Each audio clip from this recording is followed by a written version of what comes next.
Halo, assalamualaikum semua. Kembali lagi di sini. Kebetulan ini formasi kurang satu lengkap. Di sini adalah teman-teman dari dosen Kemenak. Nah, ada perkenalan mungkin dari sana. Oke, saya Irfan. Pak Irfan biasa disebutnya. Saya Furqan. Saya Ari ya, tapi biasanya orang-orang manggil dengan ada yang Puput, ada yang Anto, tapi kebanyakan keluarga dan orang-orang tercinta manggilnya Ari. Saya sendiri Ferdi. Nah, kali ini kita akan ngobrol terkait dengan permasalahan mahasiswa. Tapi bukan masalah mahasiswanya ya, tapi bagaimana dosen-dosen ini melihat mahasiswa yang bermasalah itu seperti apa. Mungkin satu persatu bisa menjelaskan. Dari Pak Irfan dulu. Ya, ya, masalah klasik ini dan sering kali terulang adalah ketika setelah mid semester dan juga setelah UAS. Apa itu?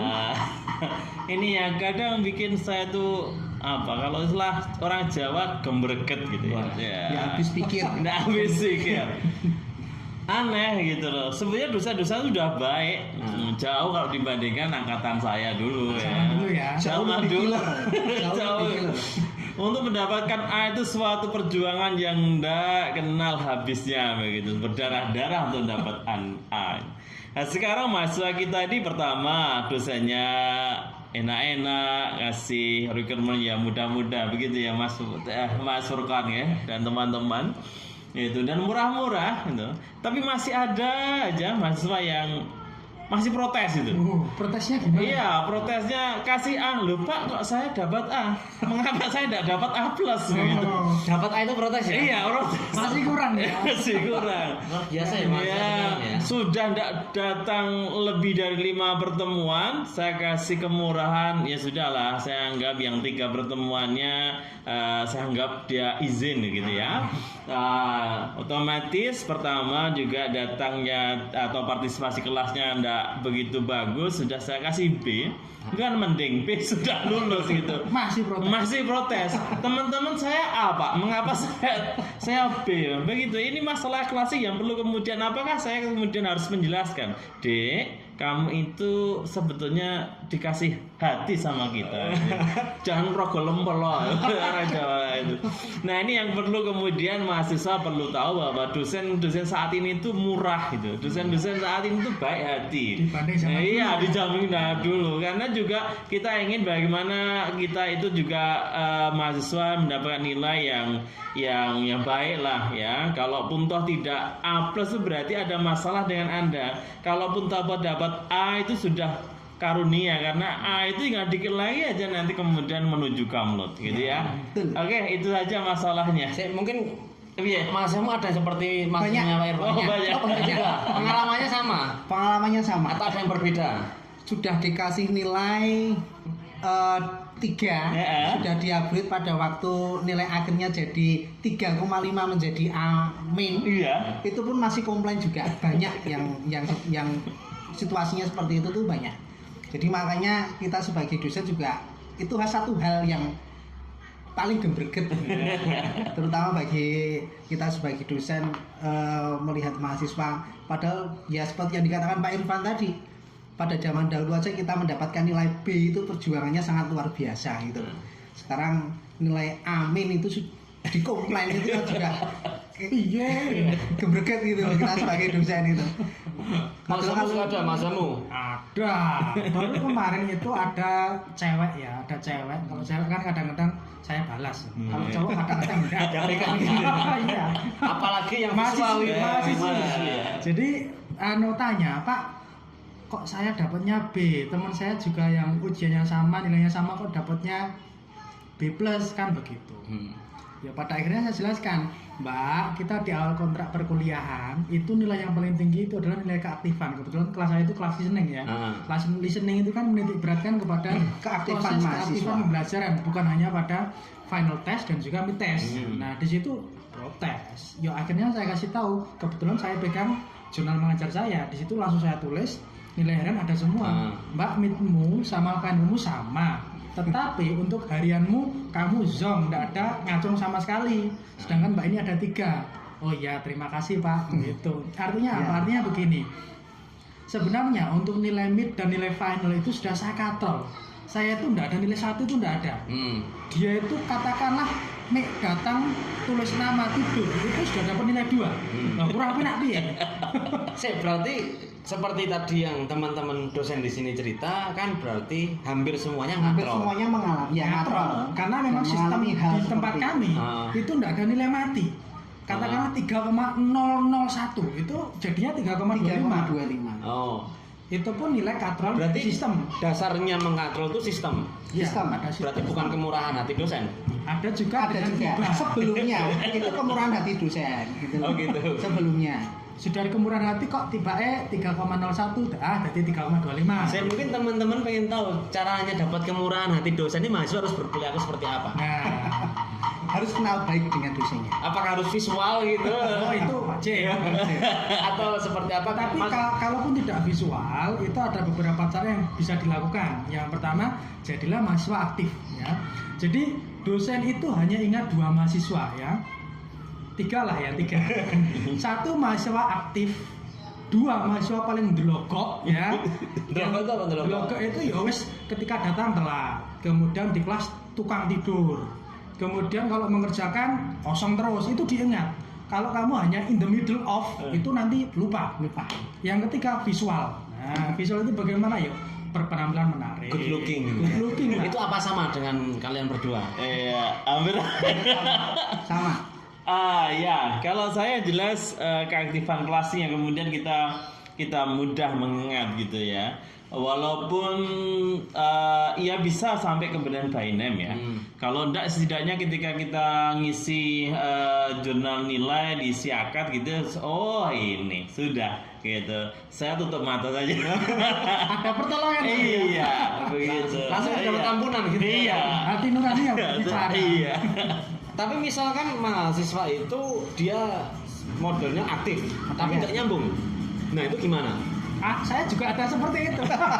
Kan masih ada ya orang pura-pura aktif tapi ternyata pertanyaannya melenceng atau jawabannya melenceng jauh sekali. Ya kalau saya yang penting mereka berani bicara dulu udah bagus gitu loh. Walaupun itu melenceng ya itu sebagai tahap pembelajaran aja enggak apa-apa. Tapi kalau misalnya nanti dalam jangka waktu tertentu kok melenceng terus ya itu harus kita cut gitu loh. Itu anak berarti ada kelainan gitu gimana. Berarti nggak dapat pertolongan ya teman-teman. Saya pernah ada 2 mahasiswa seperti itu ya. Satu kelas grammar dulu, dia tuh aktif, tapi Aktifnya nggak nyambung. tak kok yang ngarep jawab gitu loh. Nah, itu bukan hanya sekali, beberapa kali. Kelas listening juga begitu. Ada dia tuh aktif, memang aktif. Sampai akhirnya saya tuh ilfil sendiri untuk menunjuk dia kan. Saya itu mereka baru bisa jawab setelah saya tunjuk. Jadi nek misalnya dengan yang model kayak gini, itu artinya kan mematikan kesempatan yang lain untuk menjawab. Monggo, Bang. Iya, kalau saya ya pengalaman memang ada beberapa seperti itu, anak-anak yang cukup aktif, seringkali kemudian tanda kutip ya mendominasi kelas begitu, walaupun ternyata Nggak ada isinya. tidak ada isi juga. Ya tapi lah itulah pernik mahasiswa. Ya, Iya, jelas. berarti Iya, tapi hiburan. kan iya hiburan. Di sisi lain juga ada kan kalau siakat itu kan diantaranya adalah keaktifan di kelas, terus kemudian hadir dan juga nanti ada tugas dan lain sebagainya. Setidaknya dia aktifnya itulah. Nanti kalau kemudian final decision-nya adalah apakah ini perlu tanda kutip ampunan dan pertolongan itu ya nanti kembali pada dosennya masing-masing. Jadi siakat itu sistem informasi akademik ya? Ya, Ya. betul. Jadi tadi yang bermasalah kan dari Pak Irfan tadi adalah permasalahan mahasiswa yang komplain nilai, tapi bisa dikatal dengan catatan gitu ya. Catatan. Oke, mungkin dari Mas Furkon. Ya, tidak kalah pentingnya dengan nilai ya itu adalah mahasiswa mencontek. Kok kayak SMA ya? Mencontek. Ini sangat Mencontek, terus kemudian plagiarisme, terus kemudian copy paste Google, itu adalah permasalahan yang bagi saya itu bikin gebreget gitu loh. Bikin gebreget. Kenapa? Ya saya beberapa kali kan mengadakan ujian kan online itu kan bentuknya multiple choice. Oh. Soalnya Nah, kan itu grammar ya. Ya, soalnya saya juga mengampu grammar itu seringnya. Jadi pakainya adalah multiple choice. Terus kemudian banyak sekali mahasiswa itu kalau dijaga oleh pihak akademik dan sebagainya, itu biasanya mereka mencontek. Jadi saya sampai sekarang itu kalau pas melakukan ujian mid test maupun final test itu saya jaga sendiri. Saya jaga Kok sendiri. bisa tahu kalau mereka mencontek? Jawabannya sama. Sama kan kalau multiple Sama. kalau multiple choice kan memang kemungkinan samanya banyak. Jawabannya itu mirip-mirip gitu loh. Padahal kan kalau saya tahu pada waktu belajar di kelas itu kan saya tahu kemampuan mahasiswanya itu seberapa itu saya Mungkin tahu. dia menyembunyikan kemampuannya waktu di kelas. Mungkin doanya kencang. Doanya kencang lah. Diarahke malaikat. Pensilnya itu sudah dibawa nang gone Simba. Nah, bisa jadi. Ya itu bisa beberapa kemungkinan. Tapi dari berbagai macam hal yang saya alami di dalam kelas itu mereka mencontek, terus kemudian ketika diberikan tugas itu mereka copy paste entah itu dari teman, dari Google dan sebagainya. Itu kita sebagai dosen ya susah untuk menilai gitu loh. Kita sebagai dosen susah untuk menilai seberapa jauh sih sebenarnya kemampuan mahasiswa itu seberapa jauh. Kalau mereka itu hanya mencontek terus kemudian copy paste internet, kemudian plagiarisme, itu kan kita tidak tahu real kemampuan mereka itu loh. Mungkin teman-teman pernah mengalami seperti itu.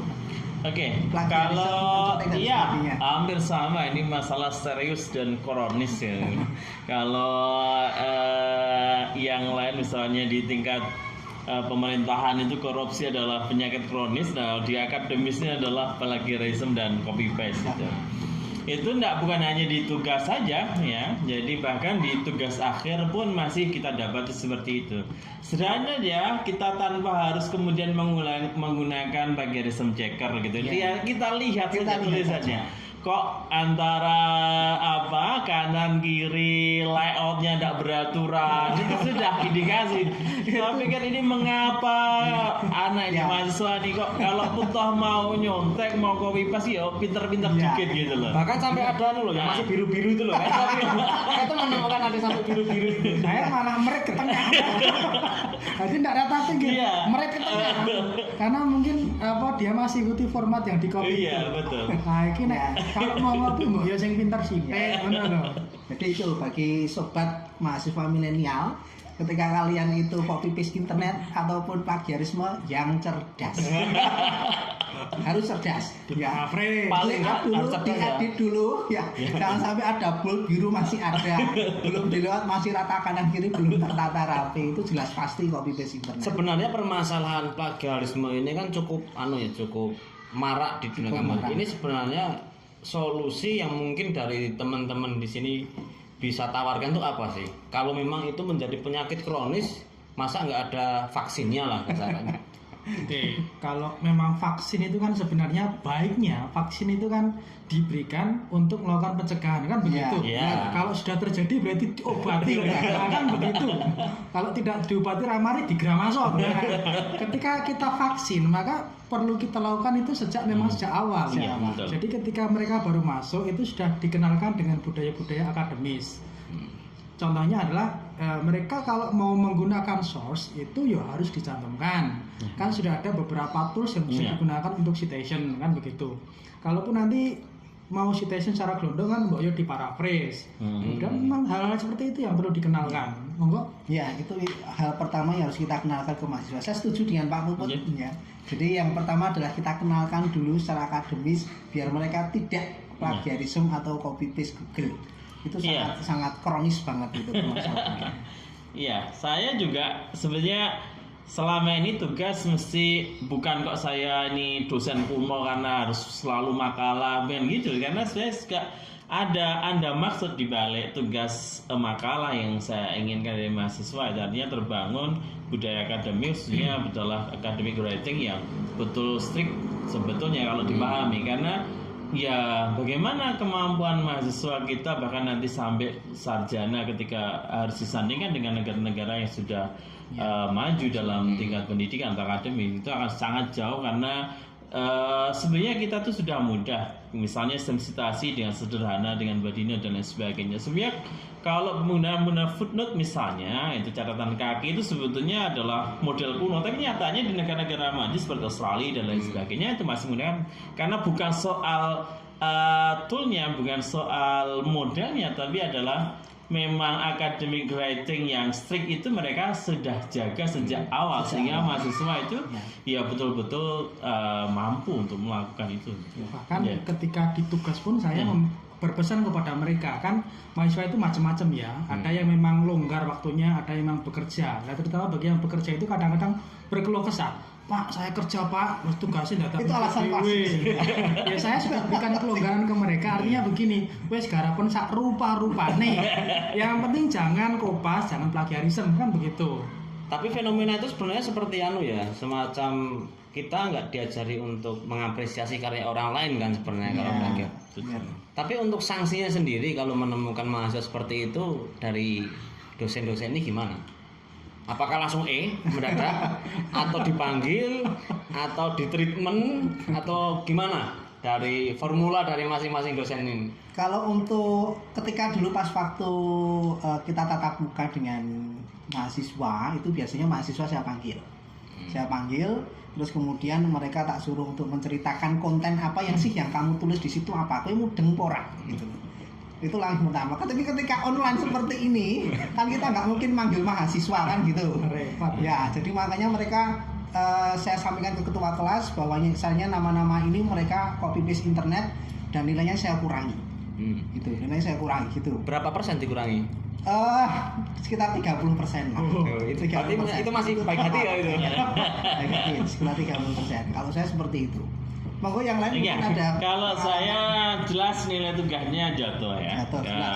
Ya kan ada sekian macam, ada beberapa aspek nilai akhir kan gitu ya. Jelas nilai tugasnya dia jatuh. Biasa saya kasih 1, bahkan kalau pun toh baru berbaik hati saya kasih 2 ya. Tapi kalau itu tugas akhir saya enggak bisa kasih ampun begitu. Artinya kasih kalau apalagi saya pembimbing begitu. Ya sudah saya kembalikan. Kamu buat lagi yang serius lagi, karena saya akan malu ketika nanti diseminarkan ataukah bahkan itu disidangkan di akhir begitu. Itu kalau kasusnya skripsi ya? Ya, skripsi. Kalau untuk tugas penilaiannya terus gimana? Ya sudah, dari komponen nilai di tugasnya itu saya tidak bisa ngasih maksimal 1 atau 2. 1 itu ya? Iya, D. Iya, nggak lulus kamu nggak Ya. Kalau kamu? Kalau saya sih saya agak humanis ya. Ini dosen yang suka ngatrol. Saya agak berbeda dari bapak-bapak ini ya. Kalau saya tuh saya memang saya cek dulu. Kok kamu nggak tak kopas itu bagaimana? Saya tanya karena memang ada beberapa, ternyata saya mengamati mahasiswa kita itu tidak semuanya sama. Baik dari segi background keluarga, ekonomi dan lain-lain. Ada beberapa dari mereka itu yang harus memang berjuang cari duit untuk bisa lanjut kuliah, meskipun itu tidak excuse ya. Bagi sebagian itu bukan suatu alasan ya. Tapi bagi saya itu menjadi poin pertimbangan, yang artinya bisa enggak ketika nanti kamu di tugas-tugas selanjutnya itu kamu manfaatkan untuk katakanlah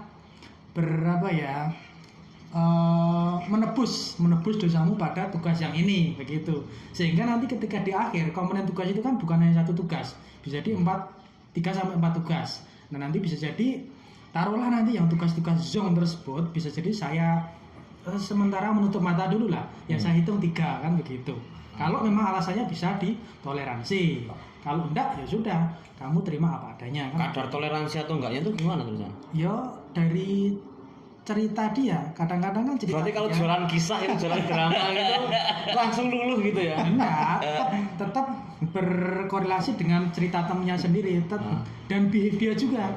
Dia kerja, tapi behave-nya ya celelean, ya sudah tidak ada ampun bagimu. Tapi kalau dia sudah kerja, kemudian di kelas aktif, kemudian kebetulan dia jomblang di situ dan insidental lah, artinya tidak keseluruhan terus kopas kabeh. Memang itu karena waktu itu dia waktunya mepet dan harus mengumpulkan. Daripada tidak mengumpulkan, mengumpulkan sing kira-kira rada pantes gitu. Padahal saya tidak menerima pantesnya. Opo enenge yang penting garapanmu sendiri, itu poin saya sebenarnya. Oke, jadi memang itu permasalahan. Tapi kalau dari kamu sendiri masalah mahasiswa yang bermasalah bagimu itu Mahasiswa yang hilang. wah, Jadi hilang. mahasiswa itu Ninja punya, ini, Mas. punya, Ini ninja. punya ilmu macam-macam ya. Ilmu hilang itu juga punya. Jadi bukan hanya yang dicari debt collector saja yang hilang. Mahasiswa itu juga bisa hilang. Artinya begini, ketika sudah bimbingan, apalagi mahasiswa-mahasiswa yang sudah memang Waktunya lulus. experience saya mengatakan experience students ya, artinya memang pengalamannya itu sudah sampai 14 semester. Nah, itu kan memang harus sebenarnya itu waktunya dia untuk biasanya dia segera lulus. Untuk sebenarnya bagi mahasiswa-mahasiswa yang sudah lanjut usia tersebut itu ada kemurahan dari pihak prodi biasanya. Wes Pak, sing sak rupa-rupanya yang penting selesai kan begitu. Ya, betul. Tetapi memang kadang-kadang bagi mahasiswa tersebut itu secara mental itu sudah mungkin down duluan ya. Karena ketika nunggu dosennya, orang-orang yang nunggu itu sudah berbeda. Kan begitu. Saya ada mahasiswa itu yang memang sudah semester 14. Sudah sekitar 3 bulan yang lalu itu harusnya saya sudah Mas segera daftar ujian. Proposal. Ternyata sampai sekarang ngilang. Saya tidak tahu kemana hilangnya. Kamu cari. Saya ada balasan. Terus bagaimana kan begitu. Nah, Tapi setidaknya ada upaya nyari ya. Ada. Kasus dari mahasiswa kalian. Saya nggak nyari sih sebenarnya. Kalau saya bimbingan semester 14 nggak ada. Cuman saya sering uji mahasiswa semester 14. Dan itu sebenarnya hasilnya remuk semua. Remuk. Ya itu karena dari proses segi naskah itu karena proses apa tadi yang Soalnya saya mereka katakan dipaksa. toleransi tadi. Artinya yang penting wes harapan-harapannya lulus tadi. Iya, Kan? itu loh. Itu sebenarnya budaya yang tidak bagus sebenarnya. Ya, karena apa? Kayak itu dari segi mulai dari chapter 1 sampai chapter akhir itu nggak nyambung gitu loh. Tapi kita sebagai dosen penguji dituntut untuk meluluskan. Ada tuntutan seperti itu ya berarti? Ada tuntutan untuk meluluskan, kalau enggak nanti DDO dan itu nanti bisa menjatuhkan. Ya, berimplikasi dari Jadi makanya akreditasi dan itu budaya yang tidak bagus sebenarnya. Jadi makanya ketika teman-teman memiliki bimbingan yang semester 14 itu ya kalau bisa diprioritaskan gitu. Diprioritaskan, kalau bisa ya mereka lulus, memang mereka layak untuk lulus. Sebenarnya kalau dari pembimbing itu kita bisa memberikan porsi yang bisa sama bahkan lebih selama mereka ada effort gitu loh. Iya. Bahkan sudah di WA pun masih ngilang. Saya tidak tahu ilmu apa yang dipakai gitu ya. Tapi ada upaya effort untuk menghubungi mahasiswa itu luar biasa. Luar biasa. Mungkin ya, kalau saya berapa kali, saya 2 kali ya memang kalau kami atau kita ini kan dosen muda biasanya jarang ya kemudian dikasih atau dipasrai pembimbing untuk mahasiswa eksperimen tadi. Experience. Nah, tapi yang kemudian memang perlu dipahamkan memang pada masa tersebut sebetulnya memang terkadang mahasiswa itu ada kalau dari isi human sebenarnya memang terkadang mereka terbuai dengan kegiatan di luar kampus, misalnya contoh tadi bekerja dan lain sebagainya. Ini ya mungkin ya saya biasanya kalau pas kan tugas akhir itu ada 2 tahap ya, seminar dan nanti finalnya adalah di ujian ya kan gitu. Nah di seminar itu sering saya push, ayo Mas kamu ini kalau kamu tidak selesai ya sudah, daripada kamu mengecewakan orang tua kamu mengecewakan kaprodimu dan sebagainya, sudah pindah saja kan gitu. Nah tapi yang seringkali saya push itu harapannya dia semester 14 pun bisa lolos ya dengan keadaan seperti yang disampaikan Mas Surkon tadi, ora karuan gitu. Akhirnya kita juga tutup mata begitu. Tapi aneh nggak sih kita meluluskan mahasiswa dengan kualifikasi yang sebenarnya itu jauh di bawah rata-rata Tidak kan? layak sebenarnya. Yang tidak layak. Itu harus gimana sebenarnya? Kita sebagai seorang pengajar, kita kasusnya di sini seorang Yang pengajar. menyarankan aja ke pembimbingnya sebenarnya. Mereka harus memprioritaskan mana bimbingan yang muda dan mana bimbingan yang tua, itu mereka harus memprioritaskan. sebenarnya prioritas itu sudah ada ya. Cuman ya itu tadi ahli ngilang itu tadi. Ya kalau itu saya karena mahasiswanya juga. Itu poin pokoknya sebenarnya ke Jadi gini ya, teman-teman mahasiswa kadang-kadang milenial ini. idealisme dosen itu bisa bertabrakan dengan sistem-sistem yang terbentuk dan realitas yang harus dihadapi. Di satu sisi kita punya idealisme, mahasiswa itu kalau enggak lulus ya enggak lulus. Ya. Tapi di sisi lain kita juga harus memikirkan banyak hal. Ada beberapa hal teknis atau di luar akademis yang juga perlu dipikirkan dosen. Jadi kita tidak bisa egois juga ya. Ya, kalau saya memang yang jelas nilai tidak bisa maksimal. Ya. Nilai tidak bisa maksimal. Ya biasanya sih kita umumnya itu kalau sidang gitu kan. Kalau sekarang nggak ada sidang kalau cuma dapat 2,5 itu B itu tidak ada kan. Tiga itu enggak ada. Iya, Minimal iya. itu 3,5. Iya, itu, Oh, iya, tahu itu. iya kalau kondisi normal, kalau kondisi normal. Kalau kondisi ya sudah, kalau kami ya gitu aja. Saya pribadi kalau saya ketika memang anaknya sudah seperti itu ya sudah. Memang karena pengalaman kami belum sampai, saya belum pernah bimbing yang Iya. sampai ke semester 14. Artinya saya bukan menjadi penguji kedua dengan pembimbing, maka ya karena saya menjadi penguji satu biasanya dan karena memang juga belum sampai ke penguji utama, itu ya sudah nilai saya kasih maksimal adalah 3,3 gitu ya, atau 3,25 di bawah standar sebetulnya. Tapi saya itu adalah sebagai bentuk ya kalau gimana ya hukuman ataukah sebagai pembinaan, tapi intinya tidak bisa maksimal. Artinya idealisme tetap masih kita jaga walaupun dengan harus mempertimbangkan banyak. Tapi 325 itu di bawah standar ya. Soalnya saya merasa sering menilai mahasiswa kredit itu 3,25. Wah. Mahasiswa bimbingan saya sendiri pun cuma 3,5 saya nih. Wah, ini termasuk pelit ini.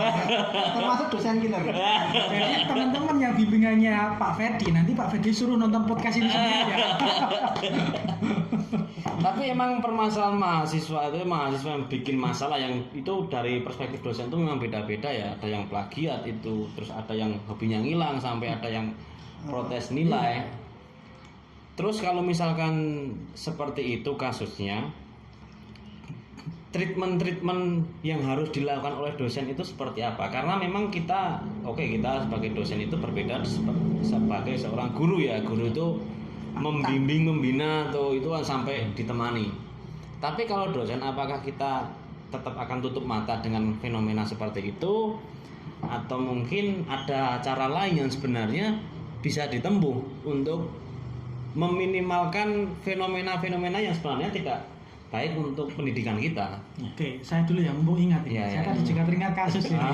Jadi gini, dulu ketika saya masih S1 itu kebetulan juga ada teman yang mengalami kasus demikian. Jadi untuk bisa mengatrol mahasiswa yang hilang tadi itu bukan kerja satu orang ya, tapi kerja kolektif. Artinya bukan hanya pembimbing, tapi itu juga ada keinginan mahasiswa, teman mahasiswa tersebut dan juga keluarga. Nah, dorongan-dorongan inilah yang dibutuhkan oleh mahasiswa semacam yang memiliki ilmu hilang tersebut. Bahkan dulu ada itu mahasiswa yang sampai orang tuanya datang ke kampus ketemu dengan pembimbingnya, kan begitu. Sehingga sebenarnya pembimbing sendiri itu perannya di situ kan hanya mengoreksi gawean, kan begitu, mengoreksi pekerjaan mahasiswa. Itu malah pakai uang sendiri. Akhirnya dengan demikian melihat effort orang tuanya yang luar biasa, hati mahasiswa tersebut tergerak. Akhirnya juga toh menyelesaikan juga di titik akhir. Nah, ketika lulus malah langsung bekerja. Ya mungkin itulah. Jadi bagi teman-teman mahasiswa semester 14 jangan berkecil hati.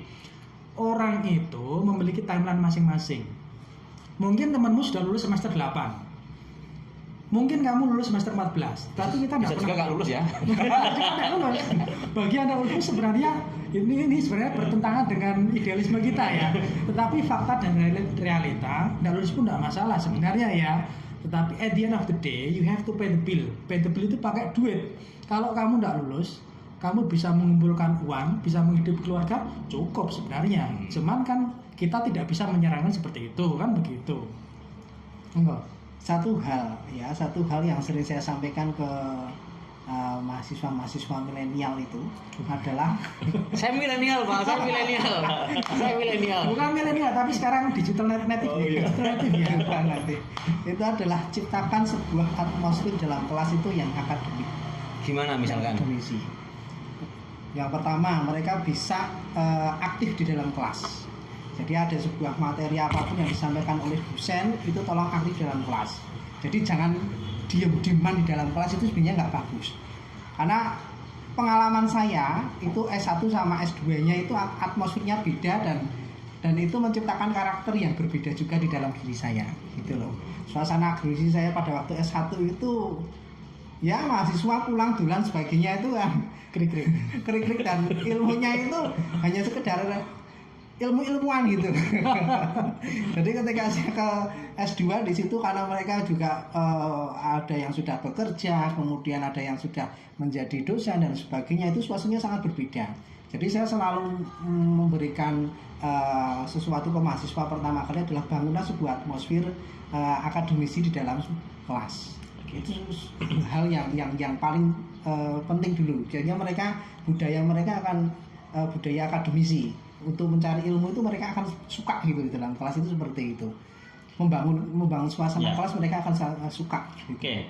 Kalau saya ya sebagai dosen dan sebagai pembimbing itu adalah ada dua hal yang saya lakukan. Ya, pertama adalah ya saya biasanya bisa di kelas atau kadang saat pembimbingan setelah KRS itu saya sampaikan setiap masa harus punya roadmap yang jelas. Gitu. Target misalnya 8 tahun ataukah 9 semester ataukah 8 semester 8 tahun itu 8 tahun dokter sih malah 8 tahun ya. Artinya 8 semester ya toh ataukah 10 semester itu yang harus kemudian roadmapnya jelas. Saya seringkali sudah kalau kamu memang tidak yakin ikut kegiatan atau kemudian mencoba untuk entrepreneur dan lain sebagainya, sudahlah fokuskan dulu karena orang tuamu itu berharap banyak sama kamu begitu.